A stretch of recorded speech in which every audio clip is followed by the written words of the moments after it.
This is a plot summary of the movie Ella Enchanted, 2004. Ella Enchanted, film, plot summary. The film begins in the magical city of Frel, known for its fairies and outcasts. Every newborn baby in the city is given a gift, which may be a magical power or a charm. One day, a baby girl was born, and her mother named her Ella. When the fairy Lucinda heard of the birth, she went to the house to bestow her gift. However, Ella's mother, Mandy, and her friend hid the baby, fearing Lucinda's notorious and troublesome spells. Lucinda entered, asking about the new baby. Ella's mother denied having one, but the door where Ella was hidden swung open, exposing her. Annoyed by the excessive crying, Lucinda cast the spell of obedience on Ella. This meant Ella would be forced to obey any command given to her. Lucinda immediately commanded, "Go to sleep," and Ella instantly slept. Ella's mother protested, but Lucinda gave her a terrible choice. "I can turn her into a small animal instead." The mother conceded, "No, just leave her as she is. We'll accept it." Years passed and Ella grew up, still bound by the spell. Once, someone commanded her to eat a cake, and she couldn't stop until her mother commanded her to stop.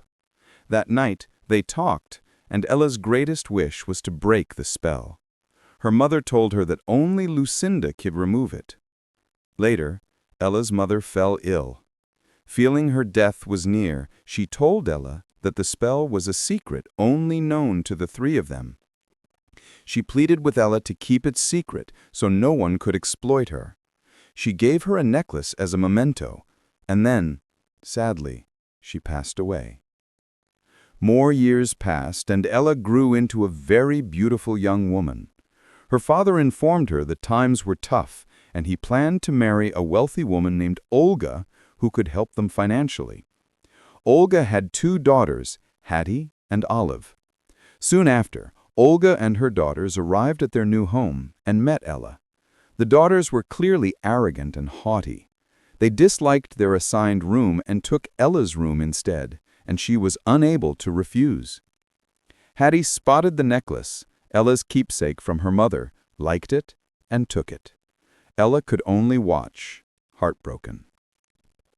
Some time later, Ella's father took a long-term job far away. The next day, Ella and Hattie were with some girls discussing the kingdom's politics. Ella stated she opposed the king's rule because he had banished the elves and giants from the kingdom. Hattie disagreed and then commanded Ella, "Shut up and hold your tongue." Poor Ella obeyed, sticking out her tongue and holding it, which made everyone laugh. Hattie began to suspect that Ella was under a spell of obedience. The next day, we see Prince Charmant, Char, with his uncle, Lord Edgar, who was ruling temporarily. Edgar had a green snake that carried out his commands. They were about to inaugurate a new commercial store. As soon as Char appeared, Ella held up a banner demanding the return of the elves and giants. Hattie, seeing her, became furious and commanded her, "Take that down and go home right now." Ella reluctantly obeyed. Meanwhile, the crowd of girls rushed Char, and he fled. While running, he ran into Ella, quickly covered her mouth and pulled her into hiding. He was shocked to find she was completely unimpressed. She told him, "I hate you and your uncle for banning the elves and giants from the kingdom." When she realized she had forgotten her bag, he commanded her, "Stay right where you are, I will go and get it for you." She stood frozen in the road, unable to move. A carriage came speeding by, but Prince Char dashed back, grabbed her, and pulled her to safety, just in time. Hattie arrived and commanded her, "Go home now." The next day, Hattie commanded Ella, "Go steal from the shops." Ella was forced to steal, with the market guards chasing her. When a guard yelled, "Stop," she froze mid-air. When he yelled, "Come down," she was forced to drop, and they arrested her. When she returned home, Hattie commanded Ella to say that her friend Arietta had forced her to steal, and Ella was forced to obey. Later, When Arieta came knocking, Olga commanded Ella, "Go now and get rid of your friend." Ella was forced to end the friendship. Desperate, Ella went to her mother's friend Mandy and told her, "I absolutely must find the fairy Lucinda who cast the spell on me." Mandy gave her a magical locator book. She spoke Lucinda's name, and the book revealed the fairy preparing for a party in the giant village. On her way to the village, Ella found 3 men holding an elf captive. She rushed to defend him, and the elf commanded her, "Hit them." Ella suddenly displayed impressive fighting skills, defeating all the men. She freed the elf, Slannon, who invited her to dinner. Slannon told her his dream was to be a lawyer, but Lord Edgar had outlawed their professions, forcing all elves to be performers. Ella and Slannon were later captured by large ogres who were preparing to cook them. Just before they were dropped into boiling water, Prince Char and his guards arrived, fought the ogres, and freed them. The prince asked Ella, "What brings you to such a dangerous place?" She told him, "I must find the fairy Lucinda." He insisted, "I want to come with you to look for her and protect you." She agreed, and they continued their journey together. They arrived at the giant village and witnessed the king's soldiers treating the giants terribly. The prince was shocked, saying, "My Uncle Edgar cannot possibly know about this. I will inform him so he can fix it." They learned Lucinda had just left. Ella was disheartened. Char told her the castle had a huge archive library where she might find records of Lucinda's visits. Then they asked Ella to sing. Forced to obey, she sang beautifully, and everyone loved it. Meanwhile, Lord Edgar's green snake watched them from a distance. The next day they reached the castle. Inside, they met Edgar.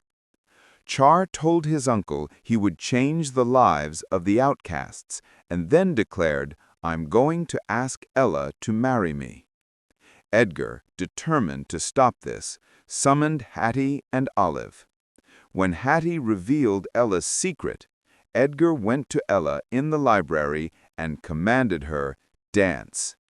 She immediately stood up and danced. Convinced, Edgar conceived a diabolical plot and commanded her, "I now command you to kill Prince Charmant the moment he asks you to marry him." He gave her a dagger, confessing he killed the king and planned to kill Char to take the throne. Then he commanded her to keep the entire plot a secret. Desperate, Ella consulted her book for Lucinda's location and rushed out but didn't find her. She wrote a letter to Char, telling him she had to leave his life. Then she went to Slannon and commanded him, "Tie me to a tree," to prevent herself from harming the prince. Slannon obeyed. She then commanded him, "Go to the castle now and gather the giants and elves to protect the castle from any danger." Slannon immediately ran off. As night fell, suddenly Lucinda appeared next to Ella. Ella begged her, "Please take your gift back." Lucinda untied her and commanded her, "Go, attend the ball." Ella reluctantly obeyed and rushed to the ball. Char was thrilled to see her. Alone with him, he confessed his love and proposed marriage. As he hugged her, she pulled out the dagger, but at the last moment she gathered her will and threw away the dagger, shouting, "No, I will not do it." The spell broke because she loved him too. Just then, Edgar and his guards rushed in. They arrested her, accusing her of attempting to kill the prince. Char stood in shock as the guards took her and threw her into the prison castle. When the official coronation day arrived, Slannon had gathered all the elves and giants he could to protect the castle. Slannon found Ella's magic book, learned she was imprisoned, and immediately freed her. They consulted the book and discovered that Edgar had swapped the royal crown with a poisoned one. Just before Edgar could place the crown on the prince's head, Ella and the outcasts burst in and stopped him. The outcasts began fighting the guards. Ella shouted to the prince, "Your uncle was planning to kill you. He killed your father too." Edgar, enraged, shouted in front of everyone, "Yes, it's true. I did all of it. Ella's words are true, and I will be the one king on this throne." He then grabbed the poisoned crown and, forgetting it was poisoned, placed it on his own head. He immediately collapsed and died. After the chaos, the prince asked Ella to marry him. Before she could answer, Hattie jumped forward and commanded her, "Say no to him."